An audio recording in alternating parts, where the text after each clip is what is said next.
El que fuera jefe del Servicio de Ordenación Urbanística de la Consejería de Política Territorial del Gobierno de Canarias, Faustino García Márquez, ha vuelto a asegurar que dio inicialmente permiso a la propiedad de Stratus para construir una bodega y rehabilitar una vivienda porque lo permitía la ley. En este sentido, Márquez contestaba a todas las preguntas de la fiscal, razonando cada una de las justificaciones de por qué desde la Consejería de Política Territorial se concedió el permiso a Stratus para construir una bodega subterránea y la rehabilitación de una casa. El plan, desde el año 91 en que usted hace este informe alabando las bondades del Plan Insular de Ordenación de Lanzarote, hasta el año 99 ya quedó en desuso. No, en desuso no he dicho. Lo que he dicho es que no había sido adaptado, no había sido desarrollado en primer lugar. Hay que tener en cuenta que el Plan Insular lo que establece para una parte de las áreas, no para todas las áreas, la ordenanza de paisajes singulares, lo establece con carácter transitorio. Lo que dice el plan insular respecto a la áreas en el artículo 3129 es que, y en el 3114, es que se debe redactar con urgencia el plan rector de uso y gestión e incluso da unas directrices para unos objetivos para ese plan rector de uso y gestión, que se debe además redactar en el primer cuatrienio, en los primeros 4 años, que ya habían pasado en 1998, por eso está obsoleto, porque habían pasado los 4 años y no se había redactado el plan rector de uso y gestión. Además, la Ley 489, en su disposición transitoria, establece que los planes rectores de los parques naturales, que en aquel momento era en el inicio era la AGERIA, que los parques naturales debían contar con su plan rector de uso y gestión en el plazo de 1 año, a pesar de aprobarse posteriormente. Estaba redactado en 1988, antes de la ley de 1989, y no se adaptó nunca a la ley del 89. O sea, la conclusión es, sí. ¿Usted considera que el Plan Insular de Ordenación estaba obsoleto y que por eso no había que aplicar taxativamente sus directrices? No, que por eso había que interpretar el plan. Habría que interpretarlo en su integralidad, no cogiendo una frase por el todo del plan y juzgando una actuación exclusivamente por unas frases del plan, sin tener en cuenta las otras consideraciones y las imprecisiones y las contradicciones en que el propio plan incurría, algunas de origen y otras adquiridas por no haberse adaptado a las leyes que sucesivamente fueron entrando en vigor. La más importante de ellas, la Ley de Espacios Naturales, la Ley 1294, que hizo un cambio sustancial respecto a la AGERIA, reclasificándola de parque natural en paisaje protegido, y a pesar de que establecía para los planes insulares en 1994 un plazo máximo de 2 años para adaptarse, no se adaptó nunca ni está adaptada en este momento, ni siquiera a esa Ley 1294. La fiscal en varias ocasiones trató de averiguar por qué este técnico dio el permiso, contradeciendo aparentemente el PIOL con relación específica a la prohibición de movimientos de tierra en la AGERIA que establece esta norma en vigor. Depende de cuál sea el concepto de movimiento de tierra que en cada normativa se establezca. O sea, hay movimientos de tierra se hacen en la AGERIA todos los días. Es más,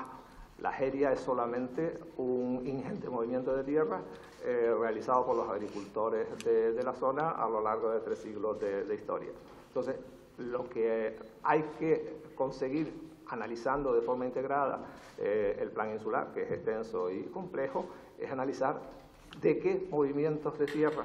que puedan ser incompatibles con el lugar en donde se hacen esos movimientos estamos hablando. Y si hay otros movimientos de tierra dentro del plan insular que sí están permitidos dentro de ese mismo espacio. Ese es siempre el problema que se tiene al intentar. Igualmente, Márquez justificó por qué cambió de criterio con respecto a su primer informe negativo sobre los permisos a la bodega. Hacía una serie de alegaciones, 3 alegaciones en concreto. En el primer punto de la alegación señalaba la solicitante que el objeto de la solicitud era la construcción de un almacén para procesar, ¿sí?, para transformar las cosechas del terreno donde se situaba ese propio almacén bodega enterrado, y los de una finca inmediata a ella, a la que también se aludía en la documentación técnica inicial presentada por la solicitante el 4 de junio de 1998, y que totalizaban 11 hectáreas de superficie,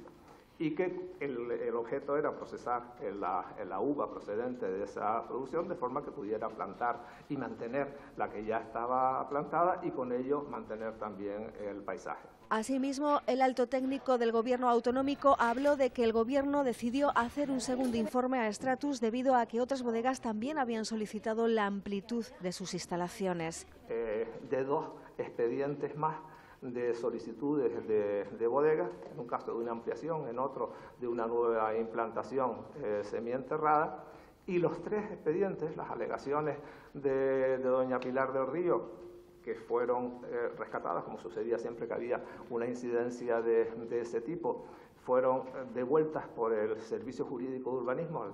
que ya se habían enviado, fueron devueltas al Servicio de Ordenación Urbanística para que se considerase las alegaciones que se habían producido, y por otra parte venía también a propuesta técnica, ya con los informes sectoriales cumplidos, venía también un expediente de una sociedad anónima de transformación, Vega de Yuco, que se edificaba en Masdache, en una parcela de 58.900 metros cuadrados, con una edificabilidad de 300 metros cuadrados, semienterrada, y también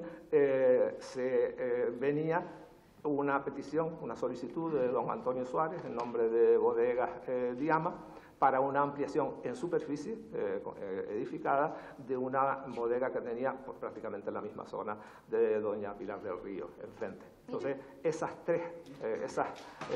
expedientes están sobre mi mesa el 10 de marzo del 99, el de don Antonio Suárez para pedirle documentación porque estaba incompleta, y ya el de Vega de Yuco para hacer la propuesta técnica, la revisión del expediente y enviarla ya al servicio jurídico para su resolución. Entonces, esa es la causa de que revisase entonces la solicitud que había hecho antes a la vista de las alegaciones y a la vista de la coincidencia con otras bodegas, que lo que en principio parecía ser una solicitud aislada o una iniciativa aislada de un propietario de la jería, pues se convertía en algo, al parecer, un poco más relevante al coincidir las 3, y eso me obligaba, digamos, a revisar el criterio utilizado entonces y en su caso. El testimonio de Márquez reforzaría la teoría de aquellos que consideran que el permiso inicial de Stratus está amparado por la normativa.